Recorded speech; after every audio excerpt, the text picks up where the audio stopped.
Well, it's here. A monsoon of content into MLB 24. A brand new Chapter 3 of Team Affinity with some incredible cards. But, of course, you've only got about 27 days to use them. So we gotta get this program done as fast as possible. So there's at least some time to use this content. So leave a like down below, subscribe to the channel, and tell me what cards you guys are looking forward to most in Team Affinity Chapter 3. So as a lot of you guys know, the structure has again kind of changed in Team Affinity, and we're going to have a bit of a different way to pursue getting it done. So I will still say something like the Extreme Showdown is extremely good. Now, it is a little extreme from time to time, but I really don't think it's that bad. This is how I would begin. You have a handful of moments. You face two lefties in the whole thing, and the final boss right here is Kerry Wood on Legend, so I definitely would stack my draft full of a lot of southpaws, and if you follow this clean tip, it won't be that bad. And by that, I mean we're going to bunt. You want to push bunt towards second base, and the more speed, the better, but as you see right there, 69 speed, that nets us a base hit. And in this moment right here, one runner on, we hit a home run, we win. So bunting is key. I definitely think the bunt cheese perk that you can pick up in the draft is going to be really important as well. And pick speed, guys. And that showdown is so important because, again, you get 20,000 points for the National League West, but also the American League West, and the entire American League, and the entire National League. So basically, you get 120,000 Team Affinity points, and this might take 30-40 minutes. Now, some of the extreme moments are maybe worth it too as well. I would definitely say the Showdown's easier than the extreme moments, but of course, the Showdown is kind of all or nothing, of course. If you don't complete it, you don't get the points, whereas this moment, you know, if you complete one moment, you get 10,000 Team Affinity points. So I did this one with Hunter Renfroe, 4 hits and a home run on All-Star. You have this one for the American League East with Brad Miller, where you got to hit 2 home runs at minor league ballpark. They're not that challenging, and they're 10,000 points. I would give the hitting ones a try, probably skip the pitcher ones. Another big change for this round of Team Affinity has been the player exchanges. They definitely did something here by splitting it up between hitters and pitchers and confusing everybody along the way. And Showzone has a fantastic tool for you guys to figure out the cheapest way to get exchanges done. Now, it won't necessarily be the quickest way, but it will be the cheapest. So, let's say for National League West, for example, you're going to look for those players right there, and you can actually see the exchange value, how many cards you need, and the total cost if you're to pick these cards. And it just splits it up in a very easy and precise way, like cost per point. Obviously, the lower, the better. Granted, there's a lot of these cards that you're going to have to go out and get, but you can say, for instance, you need 300,000 exchange points for this mission here. And then you go on Showzone and you put in 300K, and you can see, again, exactly what the cheapest is going to be, how many you're going to need, and that's the best way to get exchanges done. Now, should you do exchanges?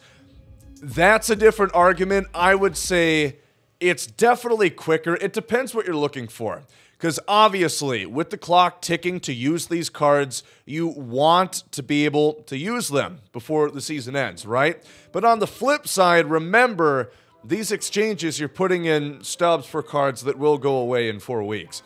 So you might want to wait until Season 2, Chapter 1, it's up to you, but that's the best way to approach exchanges. Now, something that has gotten a lot of attention, negative, has been the single-player missions, because they decided to split them up between mini-seasons, Conquest, Play versus Computer.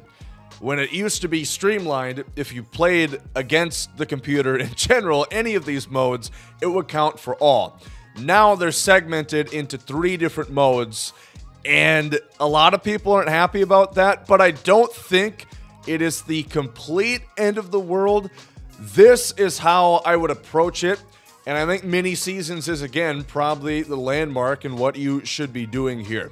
We'll talk about Conquest in a second, but you see these for mini seasons. 2 saves nets you 5,000 TA points, and 15 hits nets you 2,500. Also, look at the boss missions. 2,500 PXP is 7,500 TA points. And then with the bosses, you get 1,500 PXP, and that's 5,000. Of course, if you only use the bosses, you're basically going to earn double progress. So it's going to go extremely quick. So you're going to want to flesh out your mini seasons team entirely with whatever division you're currently looking at completing. So here I want to get National League West done. So I would put in all of the bosses available to me, and then a couple American League East because the West doesn't have a catcher, for example. And then the pitchers as well. Again, even if you do not have a relief pitcher or a closing pitcher from that division, you can just use a starter and bring him out of a pen. So no big deal. And this is great because, of course, there's a lot of XP, especially for this double XP weekend in mini seasons. But also, every 4 wins, you're going to earn a Chapter 3 voucher. The main key here is getting the missions done. The vouchers are just an added bonus, but that should really get your progress done. And again, if you're the home team, remember, you can pick your ballpark. Again, difficulty doesn't really matter. For some missions it does, but again, we're here for the Team Affinity missions, which difficulty does not matter whatsoever. And if you are on next gen, I certainly would recommend getting that blank canvas stadium. Just search it in the stadium vault and you should find it. That, whether it be mine or anybody else's, as long as it's 270 to the poles and max elevation, you're going to be eating good. And again, if you are not on next gen, I would recommend Shield Woods. Great park. They hit a lot of homers. Otherwise, I still would recommend playing the Conquest. It is okay for progress. Of course, you can get some missions done here, which will be good. But I would recommend playing it at least once because you do get this Season 1 Vault Choice Pack at the tail end of it. I think it's 8 Stronghold games that you have to play in total, which now that this Vault Pack is a guaranteed diamond, 5 guaranteed diamond options, and you get to choose 2 of them, that's a pretty damn good deal. And then as you see here, capture 8 enemy strongholds, you get 2 vouchers. For every 6, you get a voucher. For every 3, you get a voucher. So you're going to earn good progress there, but not quite as good as mini seasons. And then Team Affinity Showdown, I think it got a little bit nerfed here, just because if you look, there's a lot more games that you have to play in total than it was previously. It's not a big difference.